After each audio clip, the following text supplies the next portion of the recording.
విజయవాడ వరద బాధితుల సహాయార్థం కర్నూలు జిల్లా ఎమ్మిగనూరులో మల్లెల గ్రూప్స్ ఆధ్వర్యంలో సేకరించిన సరుకులు లారీలో విజయవాడకు తరలించారు. వాటిని ఆల్ఫ్రెడ్ రాజు నేరుగా బాధితుల వద్దకు ఇంటింటికి వెళ్లి నిత్యావసరాలను పంపిణీ చేశారు.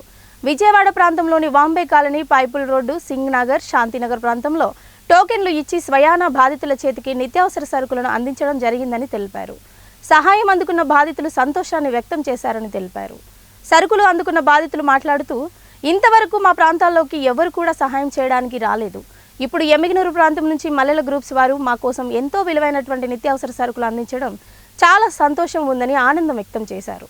మల్లెల గ్రూప్స్కు ఎమ్మిగనూరు నియోజకవర్గ ప్రజలకు, బాధితులకు నిత్యావసర సరుకులు అందించే కార్యక్రమంలో మల్లెల గ్రూప్ సభ్యులు పాల్గొన్నారు. బాగానే ఇస్తున్నారండి, బాగా అందే ఇలా ఇస్తే మాకు బాగుంటుంది. ఇలా వస్తే బాగుంటది, అందరికీ అందుతాయి. ఆర్పిడ్ దాస్ గారు మాకు వచ్చి సరుకులు ఇస్తున్నారు. విజయవాడలో వాంబే కాలనీకి బాగానే ఇచ్చారు. అందరికి బాగానే అంది. అందరికి లైన్ పెట్టి ఇచ్చారు. ఆల్ఫ్రెడ్ రాజు గారు నిజంగా ఎంతో గొప్ప కార్యం ఇది.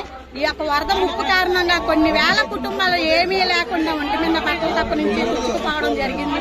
ఈ రోజు మల్లెల ఆల్ఫ్రెడ్ రాజు గారి ఆధ్వర్యంలో, వాళ్ళ వాలంటరీ ఆధ్వర్యంలో ఎంతమంది, కొన్ని వేల మంది, 6,000 కుటుంబాలు ఆర్థిక సాయం చేశారు. వాళ్ళు, వాళ్ళ కుటుంబం, వాళ్ళ సంస్థ ఎల్లవేళలా చల్లగా ఉండాలని చెప్పి ఆ దేవుణ్ణి, గణేష్ ని కోరుకోవడం జరుగుతుంది. మీ పేరు? సావిత్రి.